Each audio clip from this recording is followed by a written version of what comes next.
Season 3 of Wilson the VW Bus begins with a vehicle being sold, and I am finally able to talk to you about it. Welcome to Season 3 of Wilson the VW Bus, the podcast about my adventures in my 1967 VW camper bus, mostly. In the past 2 seasons of this podcast, I've talked about how I found Wilson and told a few stories of his previous owners and the places that Wilson has been to, and guided you through all it took to put Wilson back together and on the road. If you are new to the podcast, my VW bus is named Wilson because of the dealership sticker that is still on the rear hatch from where the bus was originally sold in North Platte, Nebraska. The name, like the sticker, just stuck. A lot has happened in my vehicle collection recently, and I wasn't able to talk to you about it, which is why we needed to take this little break between seasons number 2 and number 3. No, I wasn't bound by any legal non-disclosure agreements or anything like that. I had literally lost my voice. I mean, technically I still had a voice, even if it was only a whisper, but I didn't sound anything like myself, and although I am still a bit gravelly sounding, I can once again now record my podcast. So, what is this news about selling a vehicle, you ask? Well, not to worry, it isn't regarding Wilson the VW bus. He's still safe and sound here with me. It's about my other car. My daily driver, that was my 2011 Chevrolet Camaro SSRS. Quick backstory for reference here. When the 5th generation Camaros debuted in 2010, I fell in love with an Inferno orange model with an orange interior, the 426 horsepower S03E01 and a 6-speed manual transmission.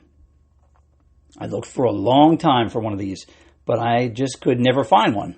And eventually, I gave up looking. Then in the winter of 2019, when it was a balmy 4 degrees outside, and I was driving around in my Saturn Sky, I found this orange 2011 Camaro at a Dodge dealership with only 29,000 miles. And it had all the options that I was looking for. So I made a deal and took her home. I spent the past 4 years making some subtle improvements and upgrades to the brakes and the suspension and body. I lowered it like 1.5 inches and put a new splitter in the front and some side rockers. Nothing too drastic. Even put custom wheels on it. And I really love this car. But with over 500 horsepower, it was a little too much for daily driving to work. Funny, it was really the polar opposite of Wilson when it comes to driving experiences.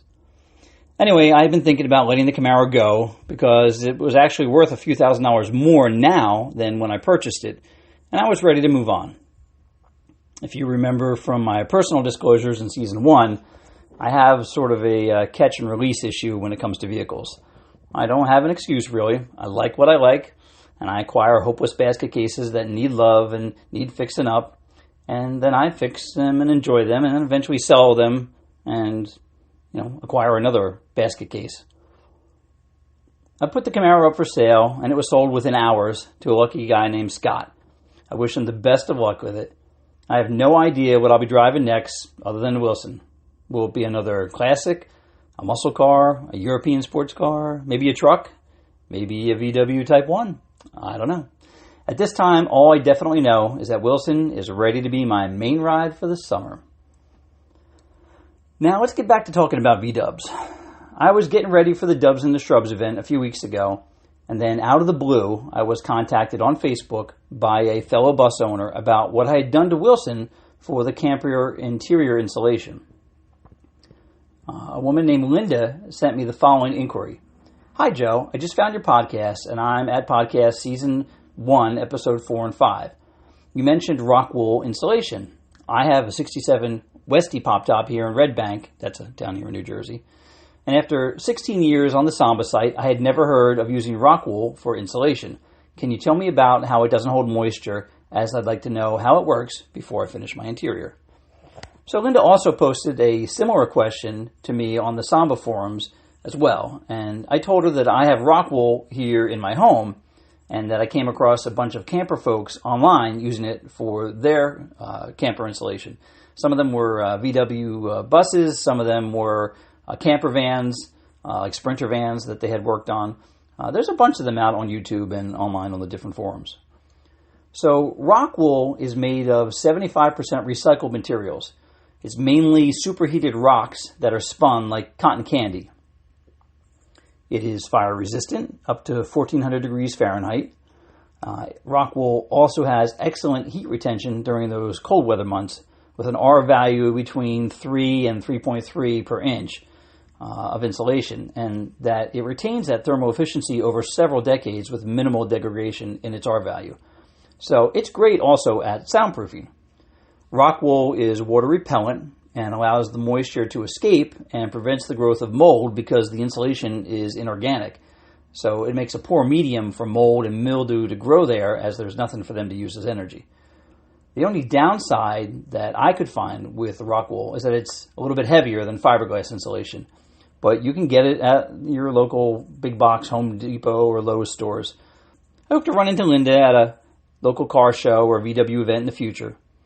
It's funny, we both have been in the exact same profession for the past 32 years here in New Jersey, and we're both currently CIOs, so I can hardly believe that our paths have not crossed yet. Now, as you remember at the end of last season, I went out to the Dubs and the Shrubs event in Hamilton in May, and I was on the lookout for a few necessary items that I really needed for my peace of mind before setting out on the road this summer with Wilson. The first item I needed to have was a spare tire. In the swap meet area of the Dubs show, I found a really nice wheel and tire combo and was able to score that for only $40. Just a few feet away, another vendor had the next item that I needed, and that was a Bilstein jack and lug wrench combo. I actually met this guy at another VW show in Pennsylvania about a month and a half earlier. Now, because Wilson is lower than a standard VW bus, I opted for a Type 1 jack, which is obviously a bug jack, a VW bug, instead of the bus jack. And the jack itself is really a cool piece. It's a simple set of levers to climb up and down a steel shaft using a little ratcheting action. And the handle not only encompasses the lug wrench within the design, but you can flip the lug wrench over on the other end and use it to remove the spark plugs. It's ingenious. I also made a small oak wood base for the jack that provided a little bit better angle for the jack when I'm using the VW bus jack points. I can only assume that the Type 1 and the Type 2 jack points are not necessarily at the same angle. When I got home, I cleaned up the jack and the spare tire and filled the tire with air, but I really wasn't expecting it to hold air. It was $40, and it was an old bias ply tire, and it did leak a little bit. So I could see a few bubbles in the place where the tire and the wheel rim met, but I had a plan just in place for this. I know that this may not be the proved solution by all, but I purchased a tire tube for the spare. My hope is that I never need to use the spare, but if I ever did, I figured the tube was kind of like an insurance on top of my insurance. I took my old spare tire and my tube up to my friends at Advanced Auto, and we threw in the tube. It's still holding steady at 32 psi. When I went to mount the spare in the back of the bus, I came to realize that I no longer had any spare lug nut bolts. I sold them all to Pegasus. It always seems weird to me to call them lug nuts because they're really bolts and not nuts on the bus. Anyway, the spare is held in place vertically on the left rear side of the cargo area in the way back of the bus with one bolt that attaches the spare to the sidewall of the bus. And I didn't have any of those lug bolts. So I took a ride up to Pegasus, the shop up in Linden, New Jersey, to see if I could purchase one. And they were kind enough to just give me a few spares at no cost. He also mentioned to me while I was there that he was just installing some of the nice brake parts that I had sold to him last year. From the look of the shop, they were plenty busy with lots of customer work. Good for him. Well, I have no excuses now. I should be driving Wilson anywhere I need to go, right? I'm either taking my 55-year-old VW bus or my 81-year-old Harley Davidson, or I'm going to walk with my 53-year-old feet. Thank goodness I have new speakers just in case. Well, thanks for listening, folks. I'll catch you next time.